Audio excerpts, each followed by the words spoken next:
오늘의 말씀은 잠언 1장입니다. 드디어 150편의 시편이 하나님을 찬양하며 끝나고 이제 하나님 앞에 신실한 성도로서 예수님을 잘 믿는 하나님의 사람으로 잘 살아갈 수 있는 영적인 지혜, 영적인 권면을 하는 잠언서가 시작이 됩니다. 이 잠언의 그 뜻은 골수에 사무치는 말이라는 뜻을 가지고 있습니다. 인생을 사는데 필요한 지혜를 주는 책이다. 그런데 그 지혜의 근본은 하나님이니 참 하나님의 사람으로 어떻게 이 시대에 살아가야 되는지 그 지침을 주고 있는 것입니다. 1장의 주제는 한마디로 악인의 유혹을 피하라. 악인의 유혹을 피하라 하는 것입니다. 오늘 이제 1장의 주제 구절입니다. 잠언 1장 7절 여호와를 경외하는 것이 지식의 근본이거늘 미련한 자는 지혜와 훈계를 멸시하느니라. 잠언의 목적은 어리석은 자는 지혜롭게, 지혜가 있는 자는 더 지혜롭게 해주는 것입니다. 하나님 존전에서 이 말씀을 붙들고 살아갈 때 말입니다. 어리석은 자가 지혜를 얻어서 하나님의 사람으로 슬기롭게 살려면 어떻게 해야 하는가? 첫 번째, 1절부터 9절까지 하나님을 경외하고 부모님께 효도하라. 지극히 당연한 말씀이나 가장 중요한 권면으로 우리에게 주고 계십니다. 지혜의 근원은 하나님입니다. 하나님을 떠나서는 지혜가 없지요. 그러므로 지혜를 얻으려면 첫째, 하나님 앞에서 자신의 어리석음을 늘 인정하고 하나님을 경외하는 것입니다. 둘째, 부모님을 공경하고 부모님의 훈계에 순종하는 것입니다. 하나님을 믿는다고 하면서 인륜을 저버리면 오히려 하나님을 욕되게 하는 것이지요.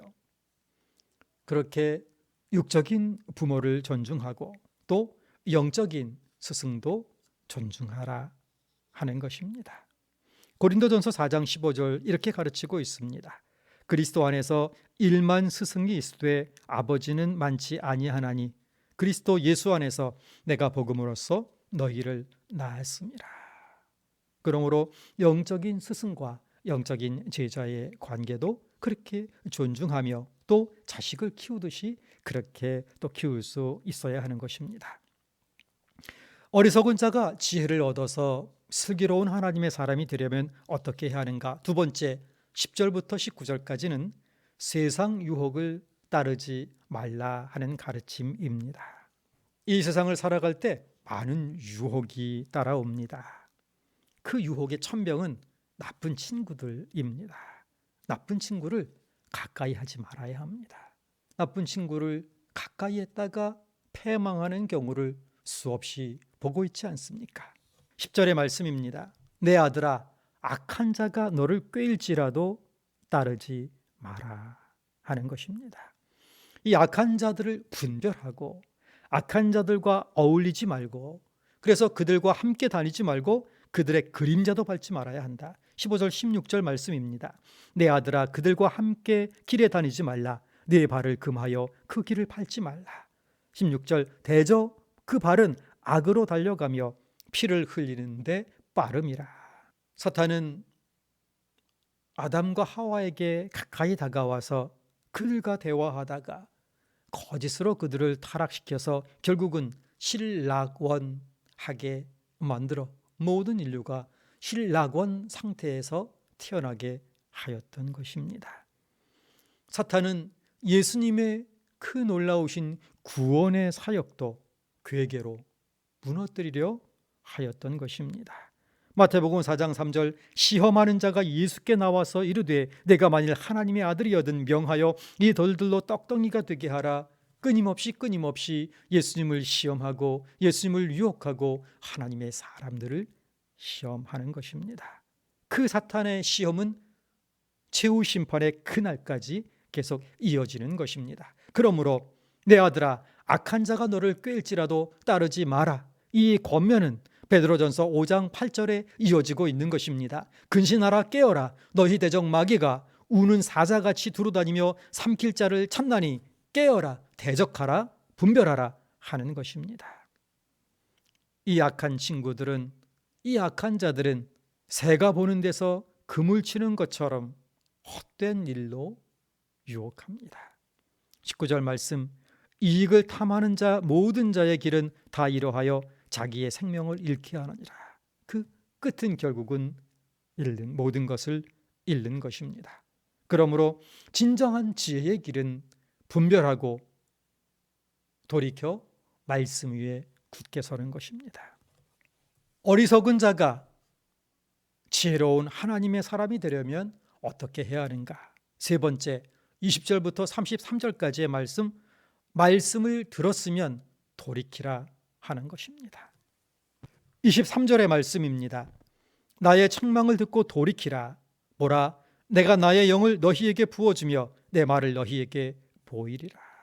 이렇게 돌이킨 자는 어떤 복을 받게 되는가? 33절, 오직 내 말을 듣는 자는 평안히 살며 재앙의 두려움이 없이 안전하리라 약속하고 있는 것입니다. 진정 지혜로운 길은 돌이켜서 말씀을 붙들고 말씀을 의지하여 살아가는 것입니다. 세상에 귀 기울이지 아니하고 사탄의 꾀임, 나쁜 친구들에게 꾀임 당하지 아니하고 오직 귀 기울이는 것은 진리의 말씀인 것입니다. 디모데후서 3장 16절 17절의 말씀입니다. 모든 성경은 하나님의 감동으로 된 것으로 교훈과 책망과 바르게 함과 의로 교육하기에 유익하니 이는 하나님의 사람으로 온전하게 하며 모든 선한 일을 행할 능력을 갖추게 하려 함이라. 오직 말씀만이 우리가 가슴에 품고 우리가 귀 기울여야 하는 진정한 지혜의 길이고 생명의 길인 것입니다. 이 지혜는 우리 주님의 또 다른 별명입니다.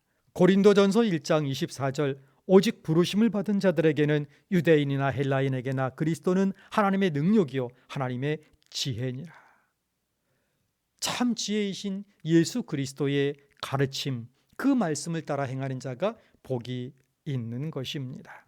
그러나 악하고 어리석은 자들은 지혜가 불러도 듣기 싫어하고 외면하고 멸시한다 하였습니다. 그 결과는 재앙과 두려움이다. 잠언서는 우리에게 가르치고 있습니다. 26절, 너희가 재앙을 만날 때에 내가 웃을 것이며 너희에게 두려움이 임할 때에 내가 비웃으리라. 때가 지난 다음에는 아무리 부르짖어도 소용이 없다는 것입니다. 28절의 가르침입니다. 그때 너희가 나를 부르리라. 그래도 내가 대답하지 아니하겠고 부지런히 나를 찾으리라. 그래도 나를 만나지 못하리니. 악인과 불의한 이익을 나누는 자들은 악인과 함께 파멸에 이르게 되는 것입니다. 악을 계획하고 불법을 행한 자는 스스로 자기가 파놓은 덫에 빠지게 되는 것입니다. 하나님께서 그들을 심판하시고 죄의 대가를 치르게 하신다. 잠언이 또한 우리에게 가르쳐주고 있는 지혜인 것입니다. 우리 하나님은 이렇게 준엄한 심판을 내리십니다. 하나님을 대적하고 교회를 파괴하려는 자들은 준엄한 공의의 심판을 받고 비참한 최후를 맞이하게 될 것입니다. 사탄과 친구를 한 자들은 사탄의 최후에 함께 참여하게 되고 예수님과 친구한 자들은 예수님의 영광에 함께 참여하게 되는 것입니다. 그러므로 하나님 앞에서 신실함과 진실함과 선함을 잃지 아니하도록 사탄 나쁜 친구의 꿰매에 빠지지 아니하고 오직 참 지혜 우리 주님만을 따르며 주님 가르쳐 주신 말씀만을 따르는 가운데에 하나님께서 기뻐하시는 참복을 누리며 살아가는 지혜의 성도가 될 수 있기를 간절히 소원합니다. 7절의 말씀 다시 한번 오늘 새벽 강단의 말씀으로 주님 앞에 아뢰입니다. 여호와를 경외하는 것이 지식의 근본이거늘 미련한 자는 지혜와 훈계를 멸시하느니라.